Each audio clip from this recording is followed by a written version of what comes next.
लब्बैक अल्लाहुम्मा लब्बैक। मैं आपका भाई मोहम्मद लईक हाजिर हूँ आपके सामने एक और नई और रोचक कहानी लेकर। भारत की तारीख में कुछ हुक्मरान ऐसे हुए हैं जिन्होंने केवल राज नहीं किया बल्कि राज की नींव रखी। शमसुद्दीन इल्तुतमिश उन्हीं में से एक थे जो ताज पहनकर पैदा नहीं हुए, न ही ताज छीन कर लिया बल्कि कमाकर हासिल किया। वे सिर्फ दिल्ली सल्तनत के तीसरे सुल्तान ही नहीं थे बल्कि गुलाम वंश के सबसे महान और दूरदर्शी हुक्मरान माने जाते हैं। अगर कुतुबुद्दीन ऐबक ने दिल्ली सल्तनत की शुरुआत की तो इल्तुतमिश ने उसे एक स्थायी और संगठित साम्राज्य में बदल दिया। इल्तुतमिश की पैदाइश मध्य एशिया के तुर्किस्तान क्षेत्र में हुई थी। उनका ताल्लुक इल्बारी तुर्क जनजाति से था। कहा जाता है कि बचपन में ही उनके भाइयों ने उन्हें ईर्ष्या या लालच के कारण गुलाम बनाकर बेच दिया था। इस तरह एक आजाद बच्चा अचानक गुलामी की जिंदगी में धकेल दिया गया। उन्हें बुखारा और गजनी के बाजारों में बेचा गया, लेकिन उनकी आंखों में डर नहीं, अक्ल और हौसला था। उनकी समझदारी और तेज दिमाग के कारण कई मालिक उन्हें रखने से डरते थे। दिल्ली पहुंचकर वह कुतुबुद्दीन ऐबक की नजर में आए।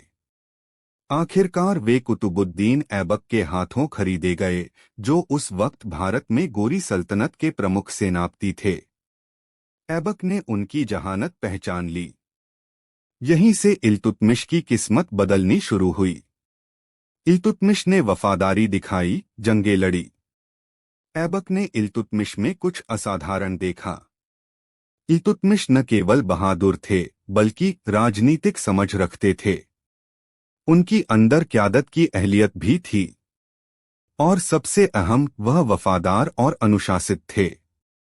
जल्द ही इल्तुतमिश ऐबक के सबसे भरोसेमंद गुलाम बन गए। उनकी योग्यता से प्रभावित होकर ऐबक ने उन्हें ऊंचे फौजी ओहदे दिए। अपनी बेटी का निकाह भी उनसे कराया। इस तरह एक गुलाम सुल्तान का दामाद बन गया। 1210 ईस्वी में कुतुबुद्दीन ऐबक का अचानक इंतकाल हो गया। इसके बाद दिल्ली सल्तनत में अराजकता फैल गई।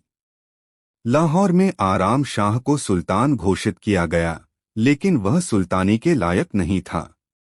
दिल्ली के अमीरों और फौजदारों ने आखिरकार इल्तुतमिश की हिमायत की। 1211 ईस्वी में कई संघर्षों और बगावतों को कुचलने के बाद इल्तुतमिश दिल्ली की गद्दी पर बैठे। लेकिन असली चुनौती अब शुरू हुई थी। इल्तुतमिश को हुकूमत संभालते ही चारों ओर से खतरे मिले, जिनमें बगावती अमीर, आजाद सूबेदार और बाहर से विदेशी आक्रमणों का डर था। उन्होंने धीरे धीरे बागियों को हराया, बंगाल, बिहार और सिंध पर कंट्रोल मजबूत किया, राजपूत शासकों को अधीन किया। उन्होंने यह साबित कर दिया कि वे केवल तलवार से नहीं बल्कि नीति और सब्र से हुकूमत करने वाले सुल्तान हैं। इल्तुतमिश पहले भारतीय सुल्तान थे जिन्हें बगदाद के अब्बासी खलीफा से आधिकारिक मान्यता हासिल हुई। इससे उनकी हुकूमत मजहबी तौर पर वैध हुई। दिल्ली सल्तनत को अंतर्राष्ट्रीय पहचान मिली। अब इल्तुतमिश सिर्फ एक फातेह नहीं बल्कि वैध इस्लामी हुक्मरान बन चुके थे। इल्तुतमिश ने सल्तनत को मनाजम करने के लिए कई सुधार किए। इल्तुतमिश ने राज नहीं, सिस्टम बनाया। इसलिए ज्यादातर इतिहासकार कहते हैं कि Delhi Sultanate was born under Aibak, but it grew up under Iltutmish. ज्यादातर मध्यकालीन हुक्मरान ऐसे थे जो लड़ाइयां जीतते थे, इलाके जीतते थे और मरते ही उनका साम्राज्य बिखर जाता था। लेकिन इल्तुतमिश अलग थे। उन्होंने समझ लिया था कि सल्तनत तलवार से नहीं, सिस्टम से चलती है। उन्होंने सबसे पहले सल्तनत को व्यक्तिगत नहीं, संस्थागत बनाया। इल्तुतमिश से पहले दिल्ली सल्तनत सिर्फ एक सैन्य कब्जा थी। हुक्मरान बदलते ही हुकूमत डगमगा जाती थी। इल्तुतमिश ने सल्तनत को व्यक्ति से अलग किया। नियम, पद और जिम्मेदारियां तय कीं। अब सल्तनत राजा की मर्जी नहीं बल्कि एक चलने वाला सिस्टम बन चुकी थी। इल्तुतमिश ने पहली बार साफ साफ तय किया कि कौन अमीर क्या करेगा, किसका इलाका क्या होगा, किसे कितना अधिकार मिलेगा। उन्होंने इक्ता सिस्टम को व्यवस्थित किया। हर अमीर को एक खास इलाका और जिम्मेदारी दी, लेकिन टैक्स और फौज पर असल कंट्रोल सुल्तान का ही रखा। इससे अमीर राजा नहीं बन सके, बगावतें कम हुई। इल्तुतमिश से पहले अलग अलग इलाकों में अलग अलग सिक्के चलते थे। कोई भरोसेमंद करेंसी नहीं थी। बिना स्टेबल करेंसी कोई भी एम्पायर टिक नहीं सकता। इल्तुतमिश यह बात जानते थे।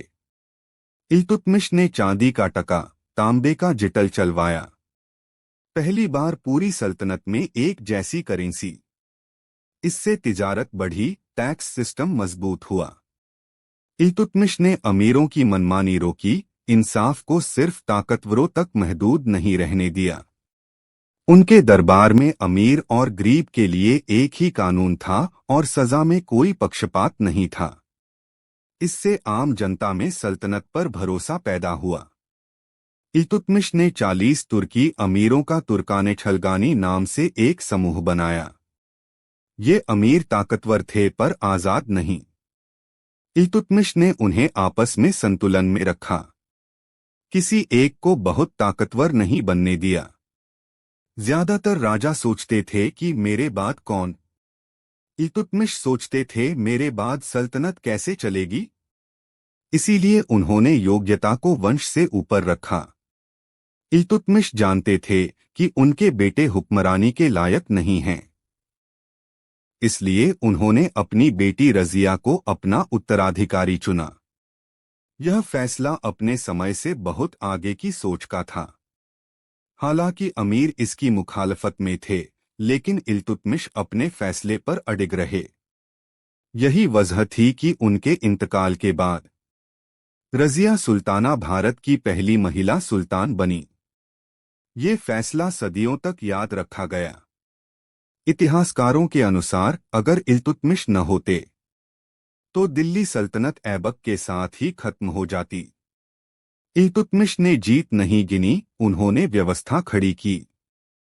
शमसुद्दीन इल्तुतमिश ने कई जंगें लड़ी थीं, लेकिन जरूरत पड़ने पर न कि शोहरत या फतह के जुनून में।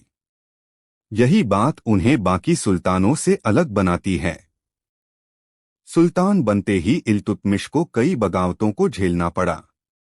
दिल्ली और आसपास के अमीरों की बगावतें, बंगाल और बिहार के सूबेदारों की बगावत। इन जंगों में इल्तुतमिश ने बागी कुचले और दिल्ली की सल्तनत को मजबूत किया। इल्तुतमिश ने कई राजपूत किलों पर चढ़ाई भी की, जिनमें रणथंभौर, ग्वालियर और अजमेर के आसपास के क्षेत्र शामिल थे।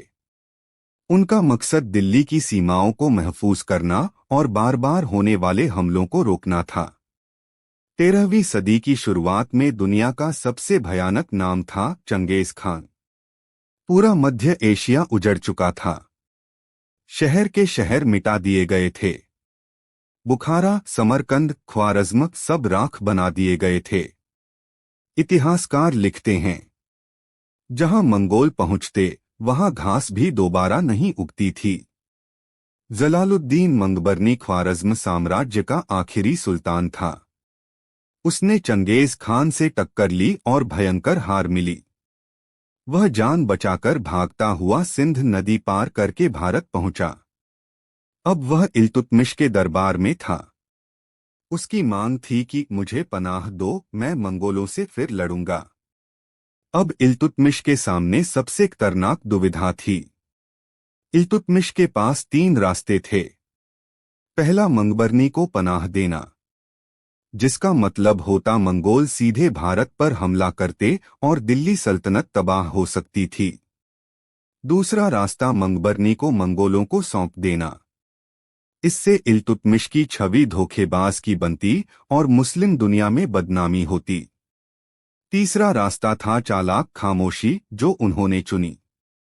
न खुली मदद की, न खुला इनकार, न जंग की और न दोस्ती। इल्तुतमिश जानते थे कि मंगोल अभी भारत में टिक नहीं सकते। उनकी सप्लाई लाइन लंबी है। मौसम और भूगोल उनके खिलाफ है। उन्होंने मंगबरनी को टाल दिया, समय खींचा और मंगोलों को जंग के लिए उकसाया नहीं। मंगबरनी निराश होकर भारत छोड़कर चला गया। चंगेज खान पहले ही थका हुआ था। भारत की गर्मी, नदियां, जंगल मंगोलों के लिए अनजान थे। चंगेज खान भी सिंध नदी के उस पार से ही लौट गया। अगर इल्तुतमिश गलती करते तो इतिहासकार मानते हैं भारत भी बुखारा जैसा उजड़ जाता। दिल्ली सल्तनत वहीं खत्म हो जाती। इस्लामी हुकूमत शायद दोबारा न खड़ी हो पाती, क्योंकि उन्होंने बहादुरी से नहीं, जंग से नहीं, बल्कि दूरदर्शिता से मुल्क को बचाया।